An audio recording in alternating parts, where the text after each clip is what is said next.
What's the story, Morning Glory? What is the word, hummingbird? Thank you so much for clicking on my channel and for joining me for another review of Married at First Sight, Season 14, Episode 7. This is my decision day.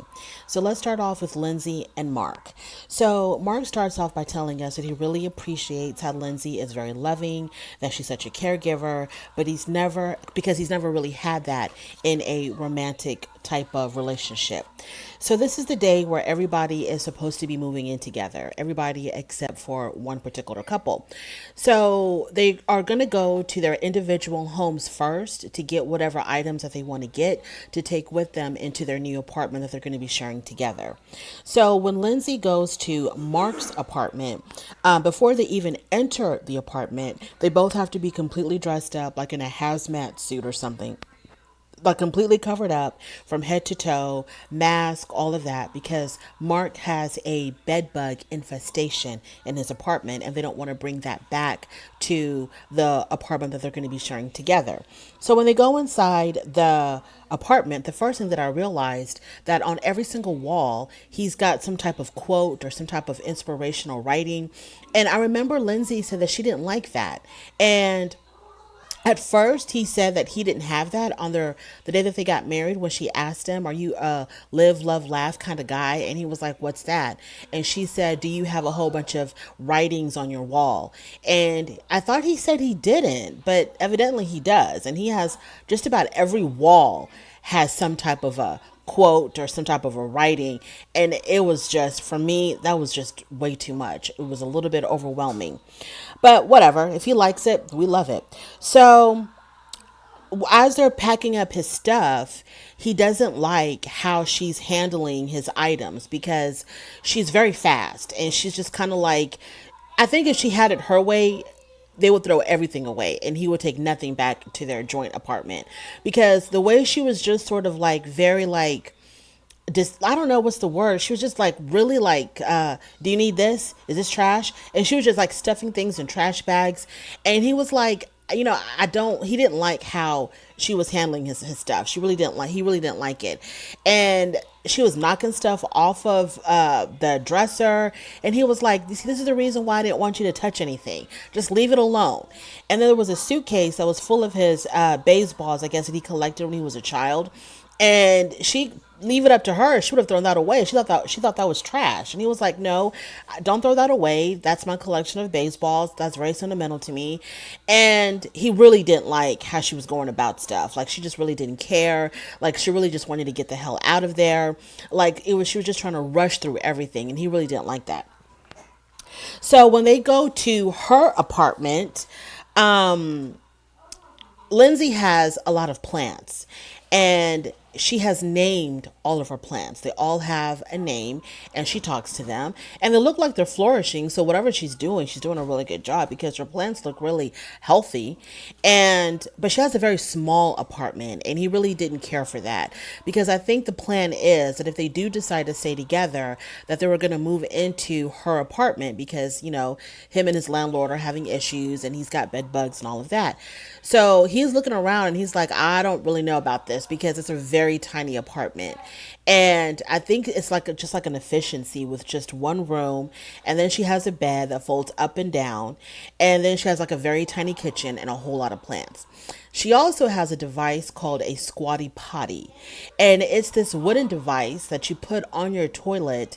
And it's supposed to put you like in a squatting position when you go to use the bathroom. And she said that she has that because most people in the world, their toilets require them to squat, or most people in the world squat when they go to do number two.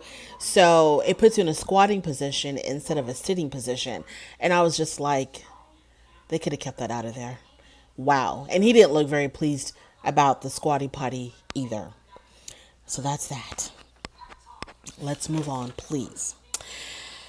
Now, we are on the 9th day of marriage, and they're in the kitchen, Lindsay and Mark, and Lindsay is noticing that Mark has significantly changed in his demeanor since the day that they got married.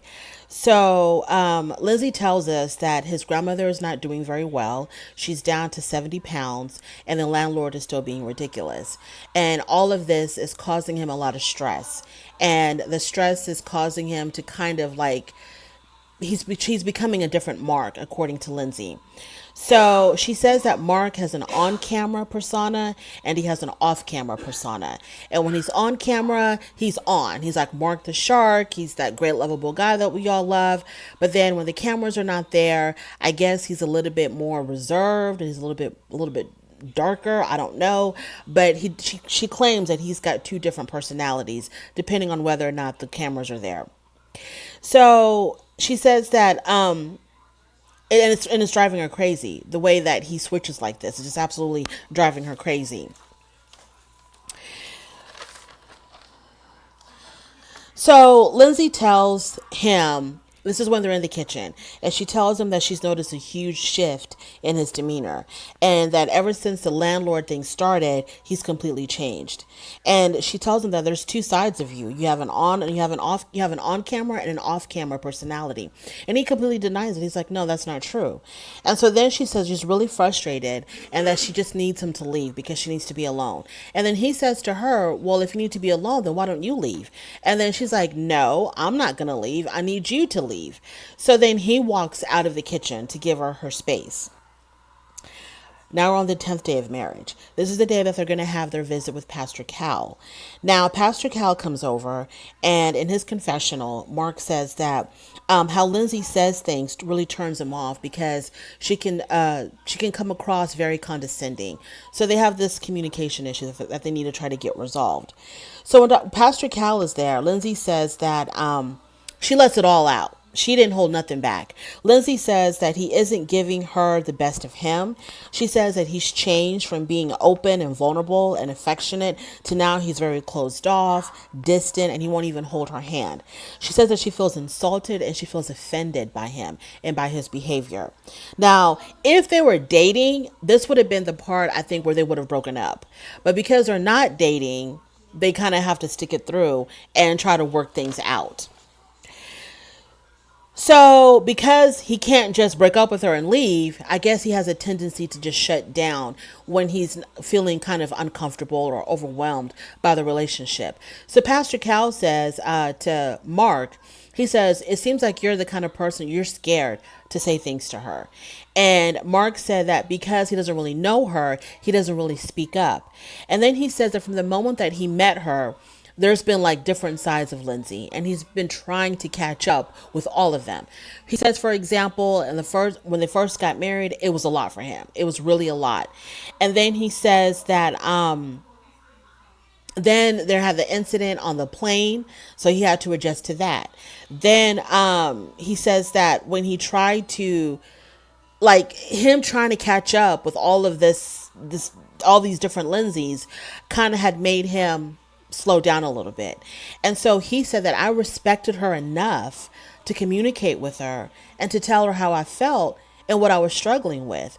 But then when I did that, it kind of like backfired on me. So he says the intimacy part of the relationship is great. He doesn't have any complaints there, but because he's still dealing with all of this, inner conflict that he's struggling with, in dealing with her, he can't just jump into the intimacy just like that, because he's still kind of like trying to deal with her, trying to figure her out, trying to figure out this whole relationship. So, when she comes on really strong with the affection, it sort of pushes him away because he still has all of these unresolved issues with her. Now, Pastor Cal says to Lindsay, how does it feel to hear him say that he's afraid to even talk to you?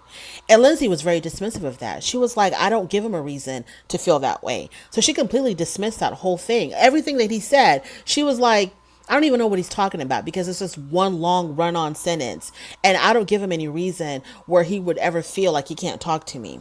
So Pastor Cal says that, Lindsay, you don't have a filter, and you have always used that as a badge of honor, that you can speak your mind, say what you want, how you want, not really giving a damn on how it comes across to others.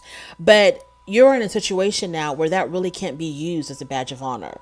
So Mark says that the no filter thing that she has, it's not bad, but it's different. And so he's trying to get acclimated to that. And Pastor Cal says that we matched you two because you were both a lot.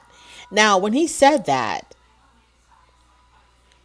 I was like, how is Mark a lot? I haven't seen, maybe he has like this great personality, where he just wants to he's like a fun guy, but I don't really see him as being a lot like Lindsay. Lindsay is definitely a lot, but I don't really see him as being a lot. And then Lindsay cut in and said, well, yeah, so y'all really wanted to match me with someone that was going to kind of calm me down. And then Pastor Cal continued to say that, we matched y'all because y'all were both a lot.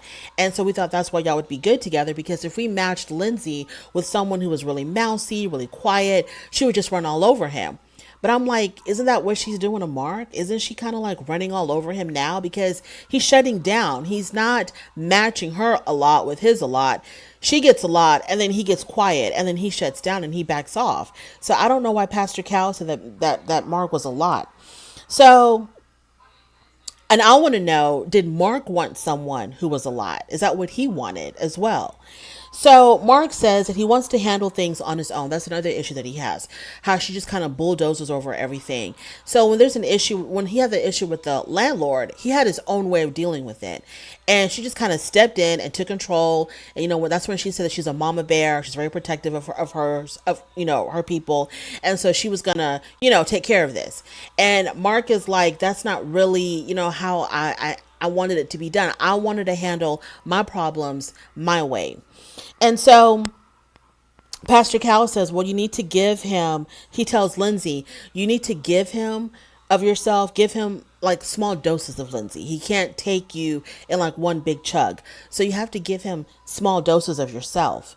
And Lindsay says that she needs to feel reassured that when he's pulling back, that he's not completely checking out. And so Mark says that in his confessional, he says that there's a lot that goes on that the experts don't see because they're not there living with them day to day. So there's a lot of stuff that triggers him. So he's going to have to learn how to speak up more when those things happen. So, yeah. I don't know. Yeah, they're going to have to do a lot of, they have a lot of work to do. They have a lot of changes to make. And I don't see really Lindsay changing. I don't see that at all. I don't see her. This is just who she is. I don't see how she's ever going to like tone it down or learn just to give doses of herself. I feel like he's going to have to learn to catch up. I don't think she's going to learn to slow down. Moving on to Katina and Olajuwon. So for Olajuwon, when they check out their new apartment, he says that the magic is going to be happening in the kitchen. Why is he so obsessed with her cooking for him? Why is that a thing for him? I just don't understand. Like, there's so much of their relationship that he can focus on, but he's really focused on whether or not she's going to cook. And she had mentioned how much, he's constantly drilling into her that he's expecting her to cook for him. And we've heard it a lot. And we don't live with him. We're not with him 24/7. So if we've heard it a lot, can you only imagine how much she has to endure of him constantly reminding her, I expect you to cook. I want you to cook. I'm expecting home cooked meals every day. Like, we get it. She's not an idiot. Just tell her once. She understands. Whether or not she's going to do it is a different story. But she knows that you're expecting her to cook.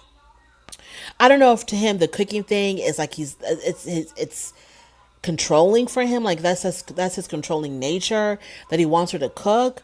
Is it an expression of love? Is that how he understands? Is that how females express love to him? Because his mother cooked for him all the time. And so to him, it's a sign of affection and love when a woman cooks for him. Or is he like super duper traditional where this is what women do, this is what men do, and that's what he expects, nothing less? Like, what is this obsession with her cooking for you? Anyways, Olajuwon tells her that it's really easy for him just to grab a peanut butter sandwich and go about his business. But I have a wife now, so I can't do that. Oh, yes, you can. Yes, you can, Olajuwon. You can definitely continue to do that. Don't let this marriage thing get in the way of your dreams of making a peanut butter sandwich and starting your day off with that. Don't let that happen. You can most definitely do that. So Katina says in her confessional that this is the most pressure I've ever felt. But she tells him that she promises to put an effort into that and to do that, to be, to cook a lot for him. That's what she tells him. And I'm like, okay, if that's what you want to do, that's fine. But if that's not what you feel comfortable doing, then you need to let him know, look, I can try, but you don't be expecting three hot meals every day. Okay, I might do a little something here and there when I feel like it. And if I don't feel like it, I won't. And you're just going to have to get used to that. Because I'm just not understanding why this man is like so obsessed with her having to cook for him. Moving on. So Olajuwon, so they do the whole thing where they go to each other's apartments to, get their stuff. So we see Katina going to Olajuwon's apartment. And the only thing that I really have to say about this is that, I was surprised that he had a home like that. Because he's, I think he's in his, I think they're late 20s or early 30s. I'm not sure. But he had an actual house. It wasn't an apartment. I'm pretty sure he probably rents it. And, or maybe he bought it and that they're going to be moving into that house, because he kept on asking her what he thought of it and what she thought of of his house. So maybe the plan is maybe he does own the home and they're going to be moving in with him. So she, the decor really, she wasn't really crazy about. She wanted to make some changes in the decor. He has a gym in the basement. And I remember her commenting when they went into the basement to check out his gym equipment. She says, oh, you have a TV in here too. As if, he has a lot of TVs everywhere. And I'm like, that's a good thing, girl. What's wrong with that? Why are you acting like that's a bad thing? Anyways, so we didn't get to see him go to her apartment. Moving on to their visit with Pastor Cal. So Pastor Cal comes over, and the first thing he says is that, ooh, something smells really good in here. Well, Katina has been cooking, and she made spaghetti. And I thought to myself, okay, anybody can do spaghetti. I think, that's pretty easy. It doesn't really show that you have any cooking skills because you can make spaghetti. I know you can mess up spaghetti, but that's kind of basic. You boil noodles, you brown some meat, and you dump in some sauce. And I know that you can add your little extra flair to it, but that's pretty easy. And I'm wondering if that's enough for Olajuwon to feel comfortable that she knows how to cook and that she can cook, that she made this, pot of spaghetti. So Pastor Cal says that, a wife that cooks was not a deal breaker for him. So he was basically telling Olajuwon, when we first met you, you didn't say that was a deal breaker for you. You didn't emphasize that you really needed to have a woman or a wife that cooked for you every single day. And Katina looked at him like, oh, really? Okay, so he flipped the script. He knew that if he would have said that to the experts when they first interviewed him, they probably wouldn't have chosen him, because you don't want someone who's stuck in the 50s, in the 1950s. But he didn't mention that. So as soon as he got matched, now the true colors are coming out, and he's like, yeah, I need a wife that can cook for me every single day. So Pastor Cal says that he had seen the footage of them when they went horseback riding on their honeymoon in Puerto Rico, and he tells them that he didn't like how Olajuwon was talking to Katina, that he wasn't acknowledging her real fear of animals and riding on this horse. He was just being very dismissive of her actual fears and just kind of like telling her, come on, let's go, get over it. And he didn't really appreciate that. And Katina says, and she was kind of like defending him. And I'm like, here we go. She was sort of like defending him when she said to him, well, I think that, his message is good, but his execution is kind of hard to take. The way it's how he says things, not so much of what he says, but how he says it. And Pastor Cal asked him if they've been intimate, and Katina said no. Now, this part really shocked me, because how the last episode ended when, it seemed like they were really connecting. He was saying all the right things to her, and she was really liking it. And she was acting like, God sent this man to her. This was her, gift from heaven, the perfect man for her. I really thought that night they would have consummated their marriage, but they didn't. And that really surprised me. And so Pastor Cal asked, So is this like a mutual decision? And Olajuwon was like, well, yeah, it's kind of mutual. And Pastor Cal was like, okay, I need more information. What's really going on here? Well, coming to find out, Olajuwon is the one that's holding back. It's not even Katina. It's Olajuwon. He's holding back. And when Pastor Cal asked him why, he gave some type of an excuse to me that didn't sound really genuine. He says that he didn't really, I guess what he was trying to say was he didn't want to get too close to her because it might not even work out. And I was like, what? So you're not going to consummate your marriage or be intimate with your wife because you are worried that this might not work out. And what would you have lost if you did become intimate with her and y'all still didn't decide to stay married? What would you have lost? Like, what would have been the problem there? That I didn't believe that. That didn't sound genuine to me at all.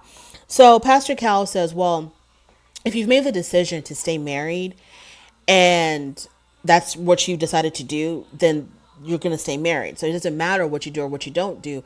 You're going to stay married. So there's nothing wrong with being intimate with your wife because you've made that decision that y'all are going to stay married.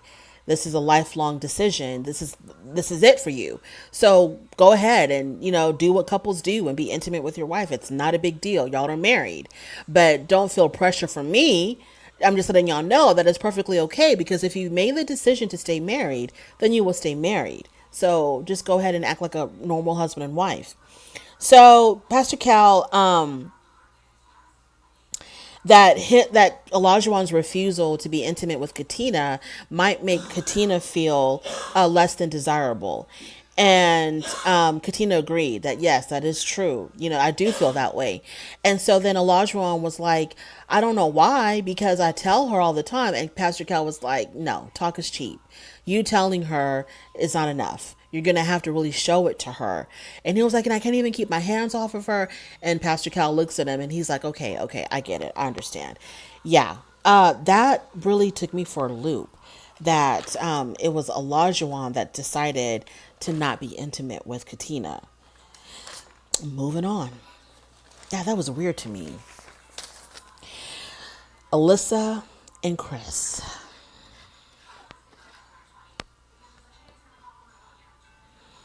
This is a good one. This was a good segment for them. This was a good segment. So Alyssa and Chris. So Chris moved into the apartment completely alone because we know that Alyssa wants something to do with him, doesn't want to share any kind of space with him. So he says that he's hearing through the grapevine why Alyssa believes that they're not compatible. Some people have told him it's because of tattoos. And I'm thinking, when he said that, I was like, what? Is it because of the whole thing that her psychic told her that her true love, her soulmate, was going to have a tattoo of an eagle? Or does this mean that she just prefers men who have tattoos in general? Like, what do you mean tattoos? And that they also have different political views. So he's heard through the grapevine that she doesn't like how they're so different and they have different views in politics. I was like, God. Anyways, so Chris was told, so someone asked him, I guess some of the other couples probably has suggested to him, well, why don't you confront her with what you've heard, to see whether or not they're valid? And he's like, how am I going to do that? How am I going to confront her? Because I don't even have her phone number. They're not living together. He doesn't have her phone number to text her, call her, or anything. So how is he going to confront these rumors with her? So, yeah, that's a joke. The next scene with them is when he is meeting up with his friend, one of his really good friends, and she's meeting up with her mother. So he's meeting up with his friend and he tells his friend, the craziness of Alyssa, how she told him, her psychic, she has a psychic that she goes to regularly. Her regular psychic had told her that her soulmate would have the tattoo of an eagle on his ankle. And his friend looked at him like, what? Are you serious? And his friend says, this is the part where I would tell you, man, this is not the girl for you. You need to leave her. This is not it. This is not it. Moving on to Alyssa and her mother. So Alyssa says, as soon as she saw him, she tells her mother, as soon as she saw Chris on their wedding day, she knew right away that, this is not what she envisioned, which is what everybody has been saying, that She checked out as soon as she saw it was a physical thing for her. Because he wasn't physically attractive to her, she was out. She wasn't going to try to make anything work. She had a very specific image in mind of what she wanted, and probably less than 1% of the world would have fit that description that she wanted. And she didn't get what she wanted, so she wasn't going to be happy, and she was going to pout for the rest of the time on the show. Her mom tells her, well, I was expecting a cowboy. Why are you expecting a cowboy, Mom? Do y'all not watch this show? This show is not about getting what you want, because you've been chasing what you've wanted your whole life and you're not getting the results that you want. This show is about the experts matching you with who they think you deserve to be with. It's not about what you want. She wants a cowboy. She's been chasing cowboys, I'm assuming. And what has that done for her? She's sitting here on this show crying and making herself look like a fool. So it's not about what you want. It's about what other people feel like you should be matched with. But this is just so redundant. So Alyssa says, no, then her mom says, okay, I thought they were going to match you with the cowboy, but they didn't. But he is cute and he's really nice. And Alyssa tells her mom, but you haven't seen the way he treats me. How? Then tell her. Give us the details. Give us the gory details of how horrible and ugly Chris has been to you. So she says to her mom that she heard, from his family and friends that he likes to debate. Oh my God, how awful. Oh my God, Alyssa, how do you deal with this? How have you been with this man? And this man likes to debate. Oh my God, how did you survive this horrible, horrible, horrible experience that they match you with someone who likes to debate and mentally challenge you? Oh my goodness. So then her mom says, well, how are y'all different? Well, no, how are y'all different on core values? Because she keeps on talking about how they're just so incompatible with their core values. And Alyssa says, well, there's a lack of respect for other people. Okay, he has a lack of respect for other people. That's why he has accommodated you every step of the way. You didn't want to share a honeymoon suite with him. He was fine.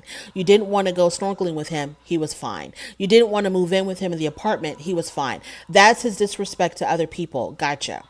So then she tells her mother that, well, he wants to defund the police. He's one of those people that wants to defund the police. And so if you want to defund the police, and who you're going to call, in an emergency, if you don't want to give the police any money. And she herself has a high regard for first responders. Everybody does, Alyssa. Everybody has a high regard for first responders. Not everybody has a high regard of police brutality and police misconduct. But anyways, let me get off my soapbox. So her mother says, what would make you want to stay with him after decision day? And Alyssa says, trust, honesty, respect, good communication. Oh, okay. All the things that you lack, you want him to have. Okay, we understand. And the irony of it all is that Chris's best friend, the guy that he's, that was talking to him, is actually a police officer. And that's one of his really good friends. Moving on.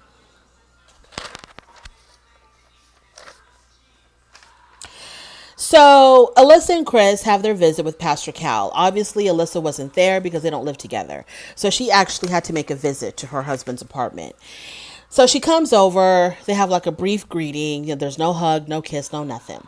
So then Chris says to Alyssa, Chris says that Alyssa has, she has no interest in being married to him at all whatsoever. So Pastor Cal arrives, and that's when he says it. When Pastor Cal arrives and sitting there talking to him, he tells Pastor Cal that she doesn't have any interest in being married to me. And then Alyssa says, well, when I first saw him, he wasn't my physical type, but I stayed. I did stay. I didn't run away. She does that whole thing of like she wants serious kudos for not running away on her wedding day. Yeah, you stayed and you gave him hell. It's not like you stayed and tried. You stayed and you gave him absolute hell. You humiliated him. You embarrassed him.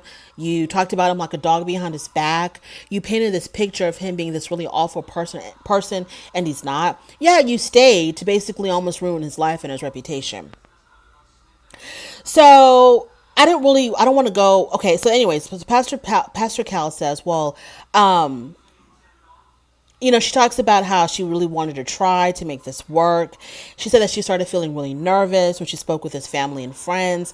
Pastor Cal then says, well, you didn't even want to share a suite with him.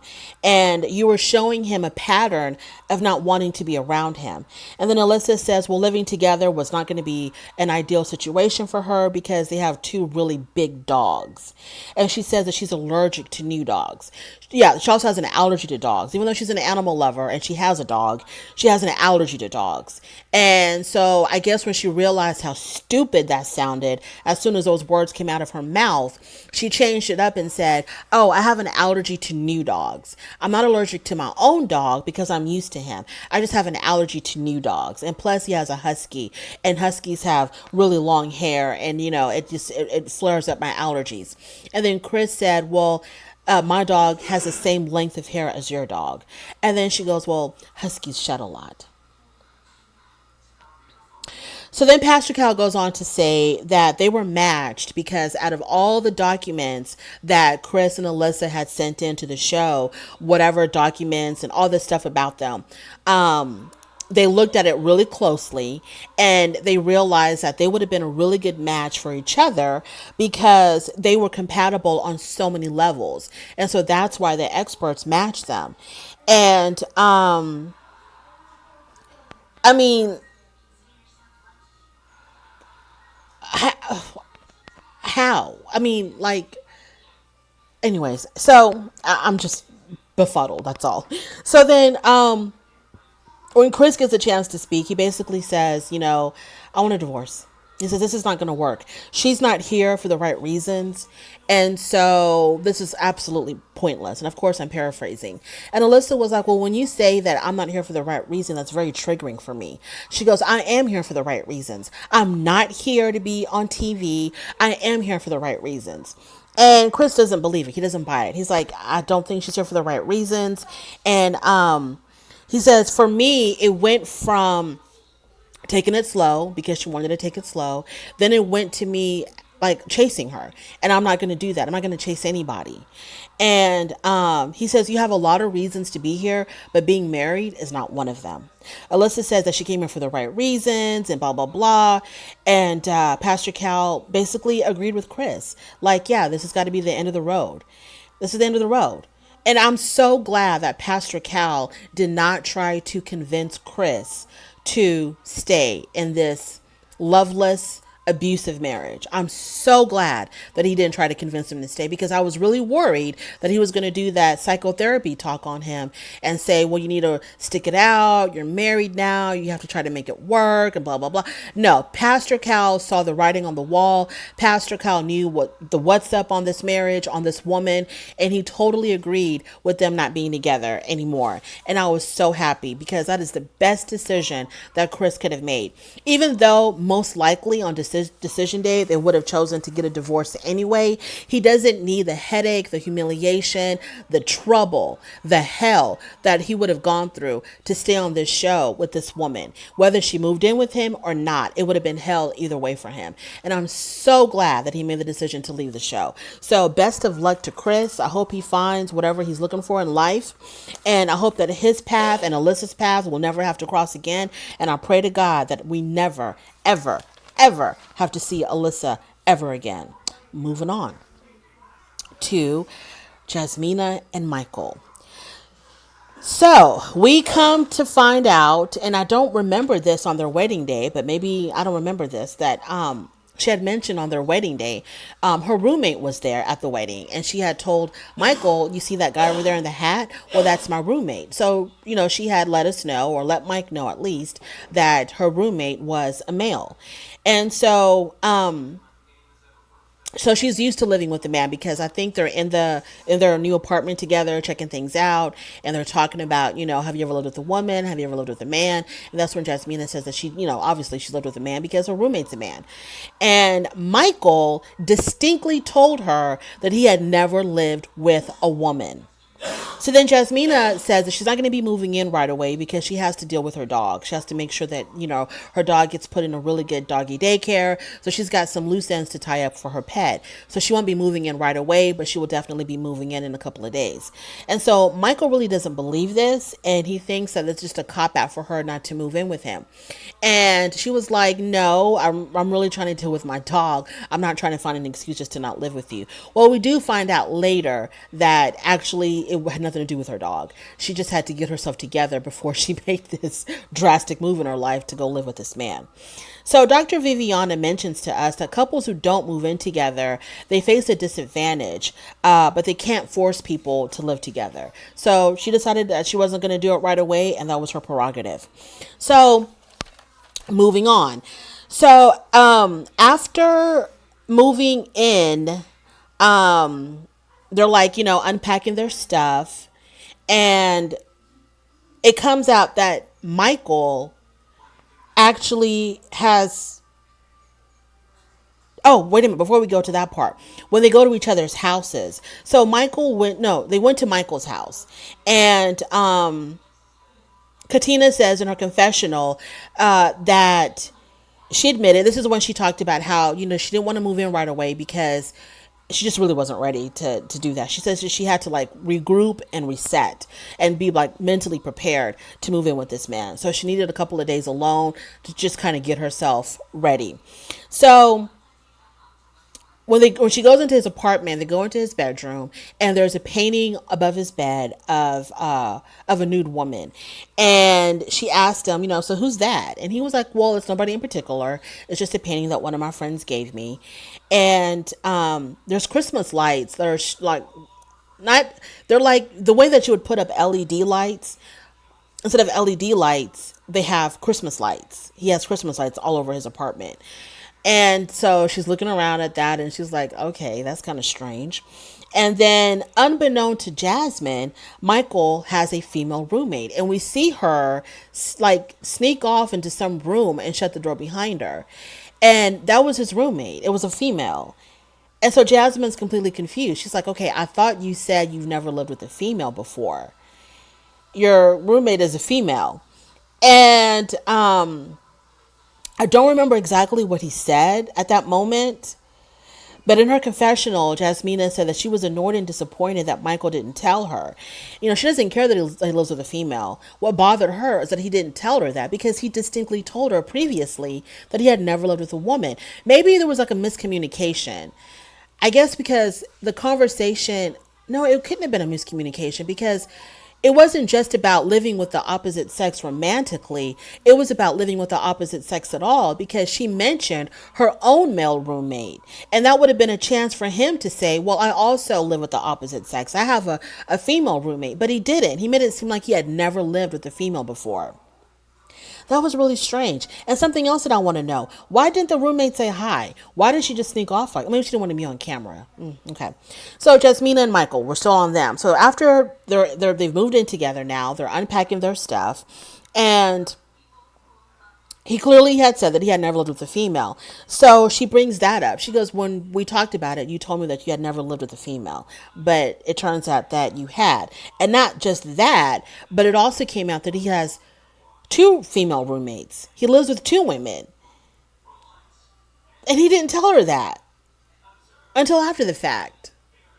This is so weird. This is giving me the same vibes as and I think his name was Michael too. That one season of Married at First Sight, I forgot what the wife's name was, but he was constantly lying about having a job. He would lie about being a yoga instructor. He lied about being a school director. He was constantly lying to her for no reason. And it wasn't like these lies were out of necessity. These were just pathological lies. And so here we have another liar. Michael is another liar. It's like, why would he? Anyways, let's move on. So his defense, and why he didn't tell her that he lived with 2 females, he says that he wasn't trying to like get away with something. He's like, it's not like I didn't tell you because I was trying to get away with something. What? And then he does, Michael does agree that he could have told her sooner when the opportunities came up. Yeah, opportunities, because he had more than one to tell her that he lived with two female roommates. And so then Michael says, "You're looking at me like you don't know what the hell I'm saying." And she says to him, "I hear you, but what you're saying isn't making any sense." And it's not. And I'm just so lost in the sauce with this. So then they have their visit with Pastor Cal. So it starts off like this. Jasmina says that she doesn't like his communication style when he gets upset, because when he gets upset, he yells, and she doesn't like that. And so she says, as bad as it is with me, I know that it could be a whole lot worse because of what he told me of how angry he could get, and by what his family also told me of how angry he could get. And so Michael says, "Well, because I told her that I was working on my anger issues, it backfired on me, because now she's painted this picture that I'm this really angry, volatile guy." Well, because you are. You are an angry, volatile guy. And so then Jasmina says off camera, when they have when they have conflict, when they're not on camera, he yells. And unfortunately, because it's not on camera, it's not documented. So I guess when the cameras are there, he puts on a facade. But then when the cameras are not there, she sees the real Michael, the real deal Holyfield Michael. And he denies yelling at her. He's like, "I don't yell. I might have a tone, but I don't yell." And so she's like, "Michael, we're not going to do this." This is just like that other season with that other Michael who lied all the time. So Pastor Cal tries to interject, and so as he's trying to talk, Michael like cuts him off, and she's like, I'm sorry, I'm still, I got to get this out." And so that's when he says that he does have a tone, and that he admits to being condescending, but he denies ever being aggressive, because she has said that, you come across very aggressive when you get mad. And so he's like, "No, I'm not aggressive." And so then Pastor Cal says, "Honesty and transparency is really important when you communicate." And then he asks Jasmina, "Are you willing to forgive him and move on so you can see what you actually have?" So the way I interpreted that was that Pastor Cal was like, "Are you willing to, forgive him for whatever he's done, him yelling in the past or being aggressive in the past? Are you willing to forgive him for that so that you can see what kind of relationship the two of you can actually have together?"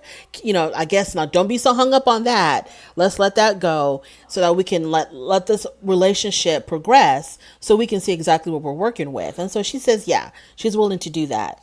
That's no problem with her.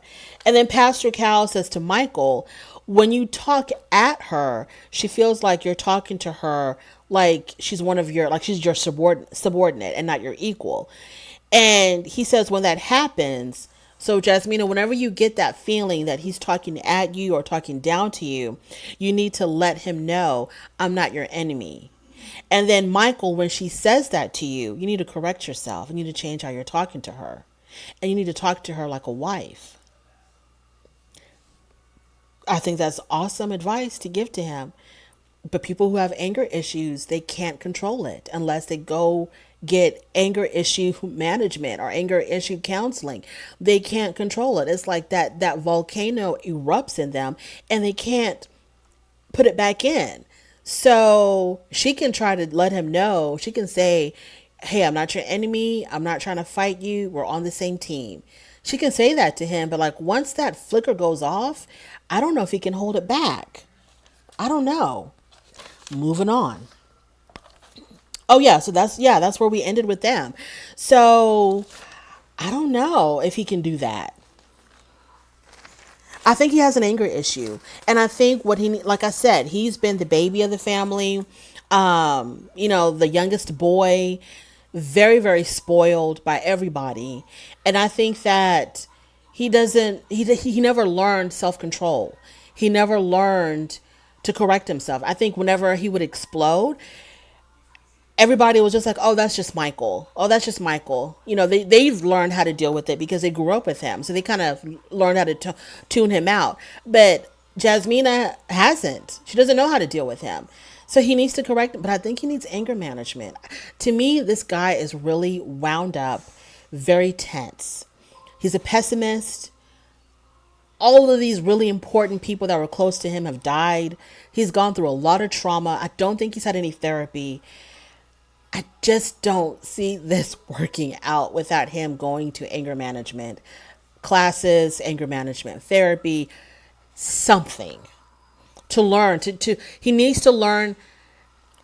Her telling him, I'm not your enemy, so you watch how you're talking to me or whatever.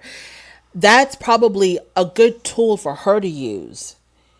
But I don't think he has any tools to use when he gets when that rage begins to erupt in him. I don't think he has any tools on how to calm that down. And that's what he needs. He needs to go talk to a therapist. Like when you get that feeling that you're just going to explode, or you feel like your heartbeat is racing and you that anger is building up in you, this is what you need to do. I don't think he has any learning mechanisms on how to deal with that rage. So that's why I kind of worry about them if he's not going to get any type of management. Moving on to Steve and Noy. So they visit each other's home, and they go to Noy's apartment first. So Noy has a dog named Sushi, and her dog is very, very, very, very important to her. And he's a very spoiled dog. And she basically tells Steve, if he wants to come into bed with us, he's going to come into bed with us. I'm not going to stop him. Even though this dog has got like 10 doggy beds that she's going to be bringing with her. Because he's like, I don't understand. Why would he have to sleep in the bed with us if he has his own beds? He's got more beds than me. Why would he have to come into my one bed if he's got about 30 of his own? And Noy is like, well, that's just what he does. That's what makes him feel comfortable. And that's just how it's going to be. So she's not going to budge on that. So Noy, he's like, that's not going to work for him at all. So I don't know what they're going to do with that. And so after that, they go to his apartment, and she notices that he has LED lights all over the place. Not only did he have LED lights, but he couldn't wait to show her all the different functions of his LED lights. Now, I thought LED lights were really for like younger people, like kids and stuff. I didn't think that they were for grown folks. But he loves his LED lights. He loves them so much that he was showing her all the different functions, all the different lighting techniques, and he wants to take them with him to their new apartment together. Or he's going to buy new ones. But he has to have LED lights in the new apartment. And I know that Noy is not going to go for that. So that's going to be a huge issue for them. So moving on from that, they have their visit with Pastor Cal. And they start off by saying how pleased they are with each other. They're very happy with each other. They are like, you matched us really well. It's like they're on cloud nine. They're just really, really happy with each other, really pleased with each other in every way. So then they talk about the number of children that they're going to have now, because they told Pastor Cal that we've even talked about, the children, the family planning, the finances. We discussed all of that. So Pastor Cal was like, well, so how many children do y'all want to have?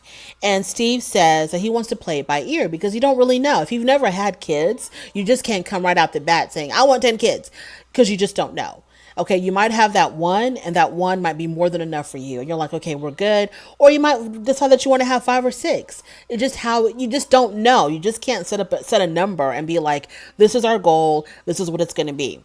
So Steve says, you know what? I want to play it by ear. When we start having children, depending on how the situation goes, I'll have a more clear idea of how many I actually want, but I just want to play it by ear. So Noy says she wants to have 3. And so I thought it was like she was being really casual about it. Like, yeah, I want to have 3 kids. Yeah, I want to have 3. But it was more than that. So I think the question was, well, what if you don't have 3? What about if you only had 2? Because I think Steve said that if he's going to give a number, he would want to have 2 children. And Noy said, no, I want 3. I want to have 3 kids. That's what it's going to be. That's what I want. And that's what we're going to have. We're going to have 3 children. So Pastor Cal asked her, okay, why are you so set on 3? And she says, well, I'm one of 3. And most of my family members have 3 children. And I think 3 children just works really well. And then Steve stepped in and said, well, you might have a child that's special needs. That's going to require a lot of your time, a lot of your attention. And then you might be like, okay, we're not going to have any more kids because we need to really focus on, this one child who may have special needs. Or if you have two, you just don't know. So Steve is like, you just don't know how things are going to be once you start having children.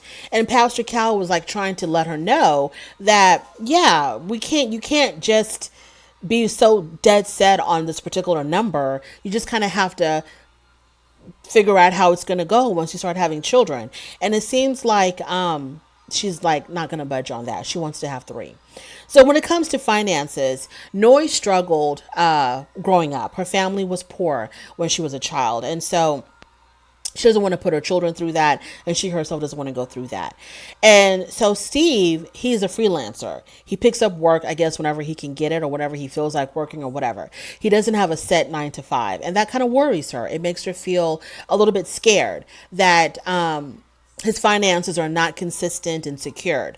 And so in his confessional, Steve says that he understands that his wife does want financial security, but at the end of the day, if he works a 9 to 5, will he have enough time to dream and create, which is really important to him. And he says, I don't know if I'm willing to make those sacrifices. This is going to be an issue for them. Okay. I really thought that Steve would have had a job by the time he got married, like a secure 9 to 5 by the time that he got married. That would have let me know that he would have been serious about this whole marriage thing. If he would have just, sacrificed it and just been like, you know what, my wandering days, my traveling days, my freelancing days are over. I need to put down something that's a little bit more secure because I'm about to get married.